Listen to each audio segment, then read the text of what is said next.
Powered by the Inside the Birds podcast. Now, live from inside the Matt Black Kia Studios. This is Football at 4. And Football at 4 is powered by the Inside the Birds podcast. Adam Kaplan, Geoff Mosher is here today, and he is live at the Combine in Indianapolis, as Menudo once said. He joins us now on the Sports Bash, another edition of Football at 4 right now on the Sports Bash here on 97.3 ESPN.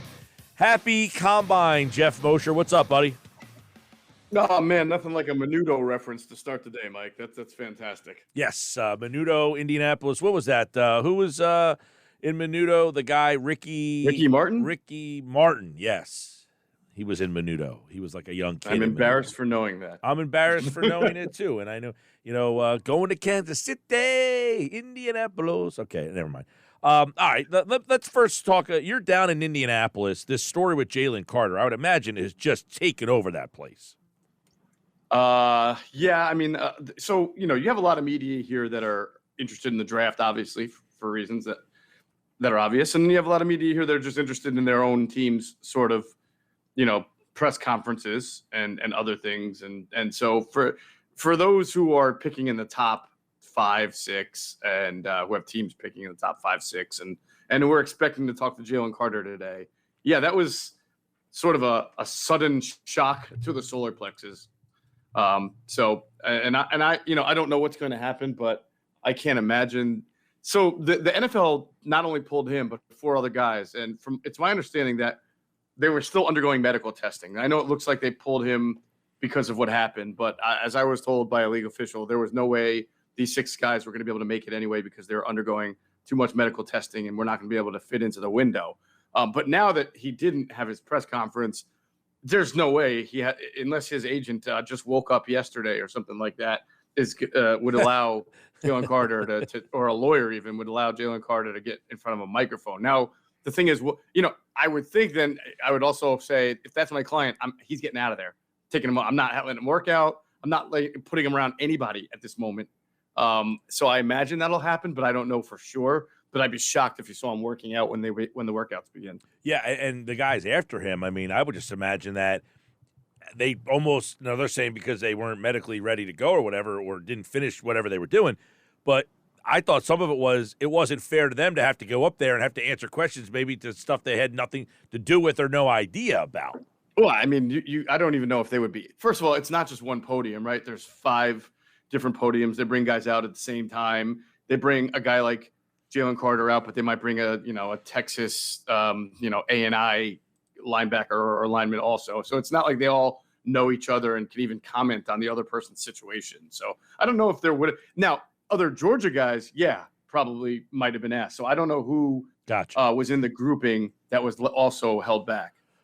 Geoff, let's get into yesterday. Yes, you got a chance to catch up with Howie Roseman and asked him about Sean Desai, and obviously at that moment it was kind of out there. Pete Carroll said that Sean Desai is coming to Philadelphia.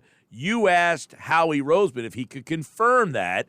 He kind of wanted to sidestep around it. You asked Howie, are you calling Pete Carroll a liar? And he said, I will not call Pete Carroll a liar. So at that moment, it seemed that Sean Desai was announced as the Eagles' defensive coordinator.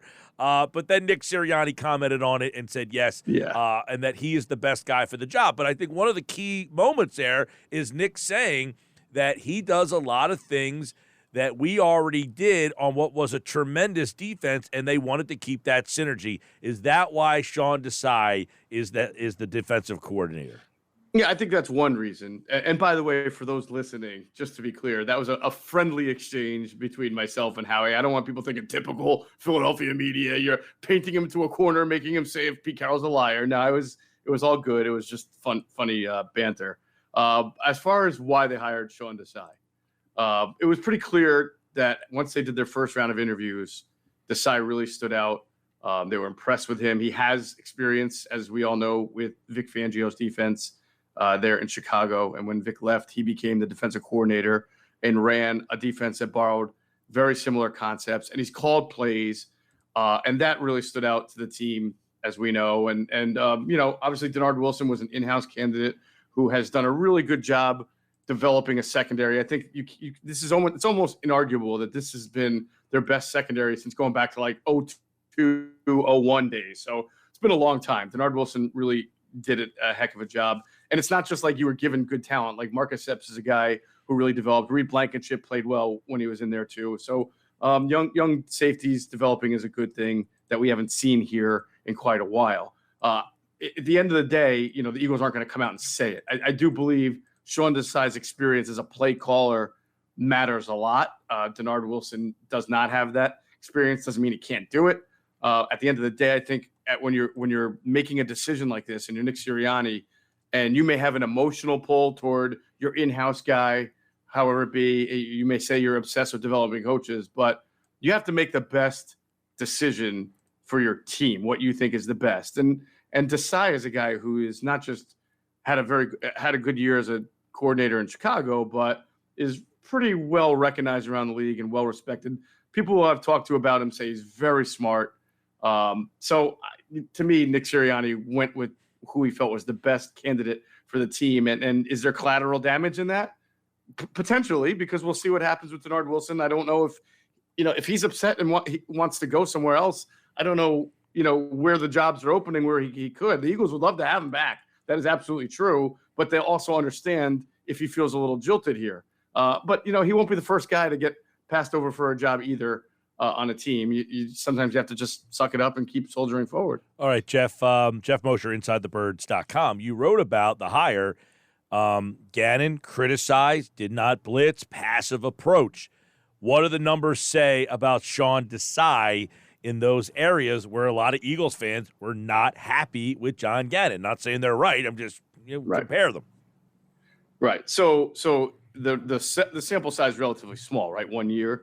As defensive coordinator, he was I think it was a 22.6 blitz percentage. I think that ranked, I wrote it, but I don't even have it up in front of me, maybe 18th in the league. 23rd. I'm sorry, yeah. So he, much like Gannon, he is not a guy he actually blitzes less than Gannon. More than Gannon, less. Right. Gannon blitz ranked 18th. The first year it ranked 31st. So he went from 31st to 18th. And Desai was 23rd. Yeah, I mean, I would take the percentage more so than the ranking of what you do. But either way, it's pretty close when you look at it. So why is that, though? Okay, so can we kind of get into the minutia a little bit of why? Because Gannon blitzed 17% his first year, 22% his second year, and Desai blitzed only 22% when he was a coordinator. Why is that? Why are teams blitzing less? Yeah, I mean, there's only a couple of coordinators in this league that really blitz a lot, right? You're talking about Wink Martindale, guys who are going to be in that 40% range. You're talking about Wink Martindale of the Giants. You're talking about the obvious one, the Cardinals. Vance Joseph likes to blitz. You're talking about Brian Flores, when he's a coordinator, has always liked to blitz. The guy from the Dolphins blitz now. But so if you look, like the Giants last year led the NFL at blitz percentage at right around at 40%. And then the next 2, 3, 4 teams are all 34, 32, 32.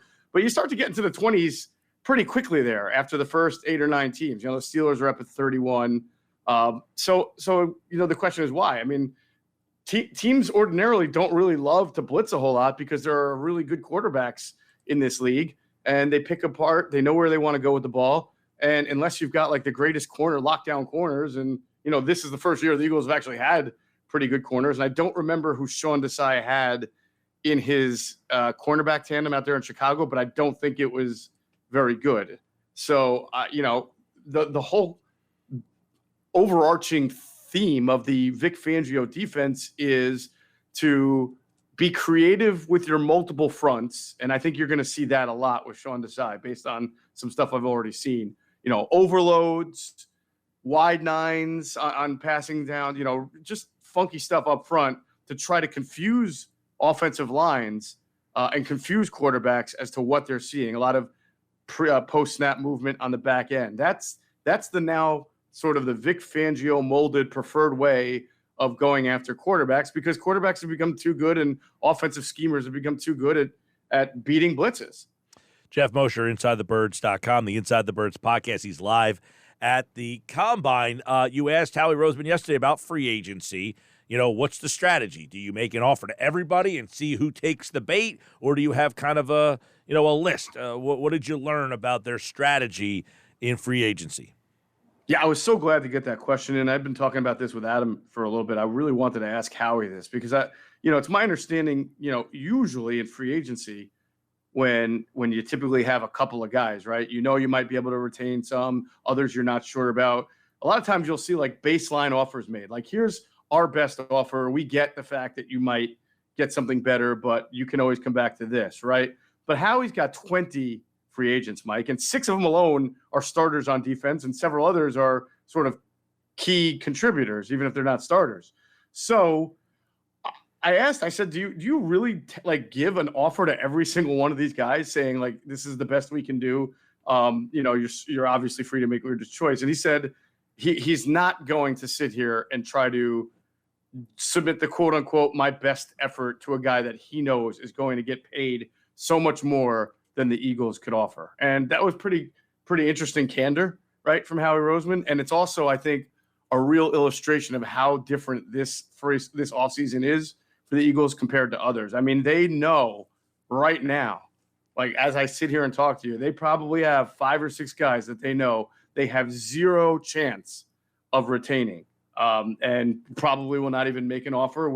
And I like how he said it, like, you wish them well. You don't want to insult them, especially coming off the year they just had. You want to just wish the best for them and thank them, and that's how it results. Yeah, and you look at, okay, some of those guys you don't have interest in. I guess we met some of them, but are there any of the name brands, I guess you could say, do you think that they don't think it's worth making an offer to? Well, I am reluctant to say because things can always change. But, I certainly think someone like TJ Edwards, the linebacker, will probably find a really, really good market. And this is a team that does not historically pay linebackers. Now, they paid Nigel Bradham once, right? But that year they paid Nigel Bradham, they didn't have 19 other free agents that they had to pay. So you can make some exceptions to your rules at times, but this is not the year. I think that Howie Roseman's going to make some exceptions and pay running backs and linebackers a lot of money and let like other good safeties and other good players walk. So that's an example of a guy. Geoff, Nick Sirianni also got a chance to catch up with him. And, you also asked him about the free agents and asked about how much input he had. So how much input do we think Nick Sirianni gets on how this all goes? It was kind of interesting because I knew Nick is only going to give the garden variety answer to that, right? He basically said, hey, we're a collaborative group here. We have discussions, we have input. We talk. Nothing's done without my knowledge. But what I was really trying to get at, Mike, and maybe I could have asked the question differently, but I don't know I would have gotten a different answer, is if Nick Sirianni really wants player A to stay and bangs the table, does he get player A to stay and bang the table? And listen, I know it doesn't always come down to that. Usually when it's collaborative and you've got cerebral minds, they get it. Nick seems like a smart guy. I'm sure he understands that TJ Edwards is going to make $1 billion, right? And the Eagles might not be able to afford it. But I do wonder if there are, because they have so many free agents at specific positions, is there a guy that Nick is trying to exert more like influence on when we know that the last call is Howie Roseman's call? We know that. I mean, we've known that for a long time. So that's where I was sort of aiming to go with the question, but I sort of got the garden variety. We're all collaborative, kumbaya. Everything is hunky-dory response. Geoff, I guess one of the stories today that has kind of crept up is this CJ Gardner-Johnson responding to a tweet that essentially said, hey, John Gannon, you didn't do anything in the Super Bowl. What is your take on this? I mean, obviously, I don't think it's a great look for CJ Gardner-Johnson. It kind of gives fuel to the fire for the Gannon haters out there. Say, look, a player didn't even think that you did your job. How do you kind of read it? Yeah, it wasn't surprising to me that it got deleted. fairly quickly, right after it was posted. I guess what's surprising to me, and this is going to be very surprising to, I think, to a lot of your listeners and our listeners. I spent a lot of time here talking to people about Jonathan Gannon, people in the organization, people outside the organization that knows him, right?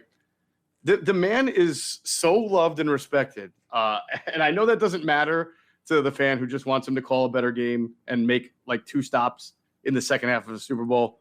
But to answer your question, Mike, it does surprise me that CJ did that, because the feedback I get is his players always really enjoyed playing with him. He communicates really well. There's no kind of guessing game going on. It's not like the whole Gabe Kapler, what was this? The second baseman, Caesar, what's his face? Remember when he tried to bench him and he didn't say, I'm not benched, I'm just night. Yeah. There's none of that going on. He's a great communicator, good leader of men, is the response you get from 1,000 different people. So I was a little surprised that CJ took that opportunity.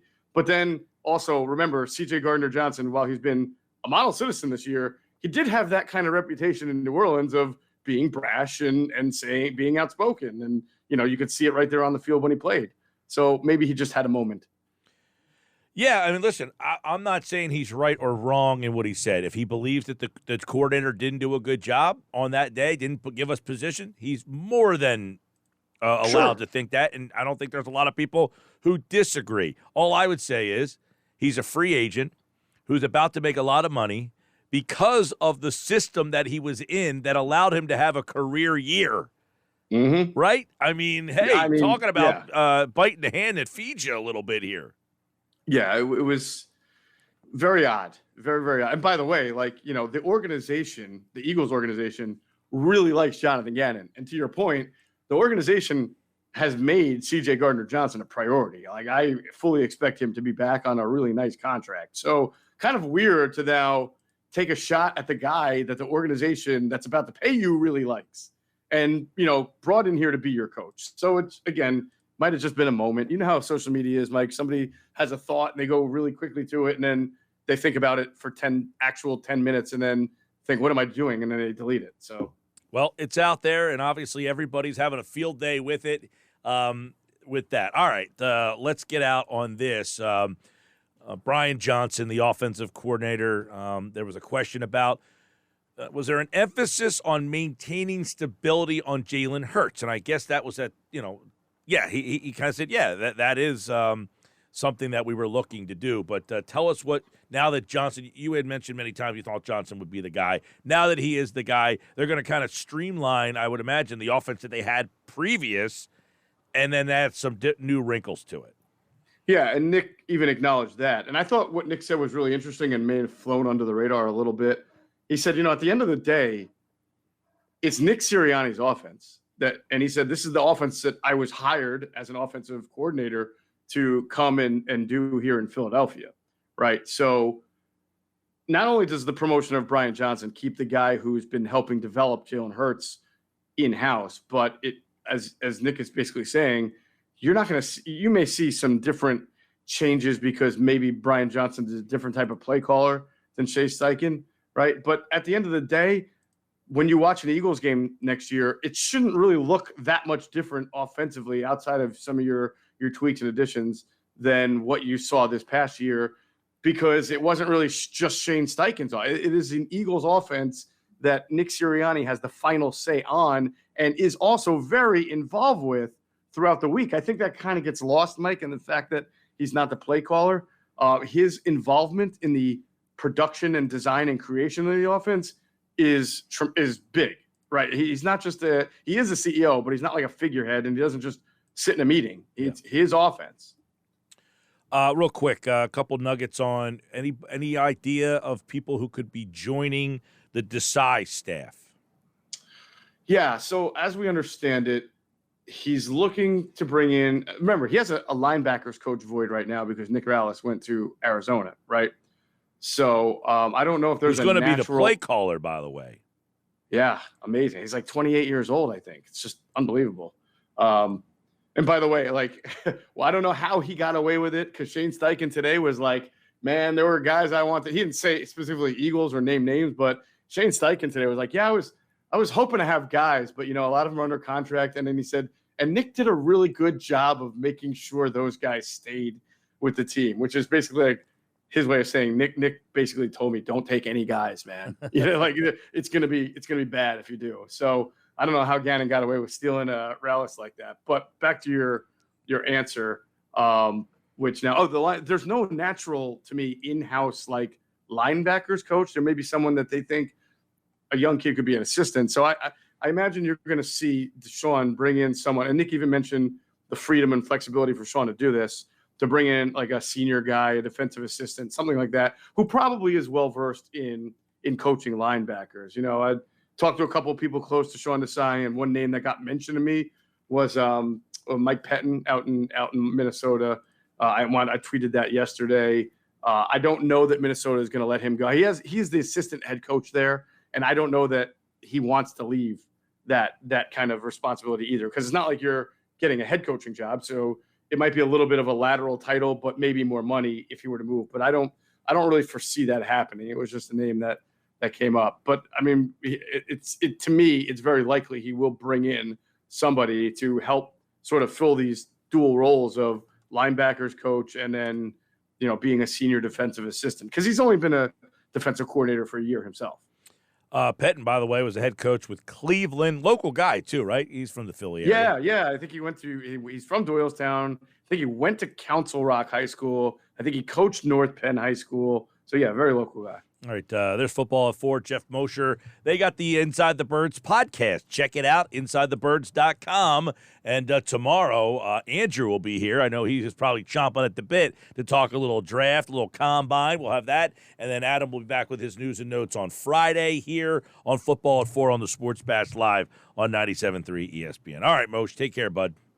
All right, have fun with Andrew, because his mock draft was awesome. People loved his mock draft on InsideTheBirds.com. Oh, yeah. I've already perused it already. I've already been all over it. So nice. All right, man. Take care. All right, Geoff Mosher, everybody, from InsideTheBirds.com. And, of course, right here on Football at 4, the Sports Bash Live, 97.3 ESPN, the 97.3 ESPN free mobile app.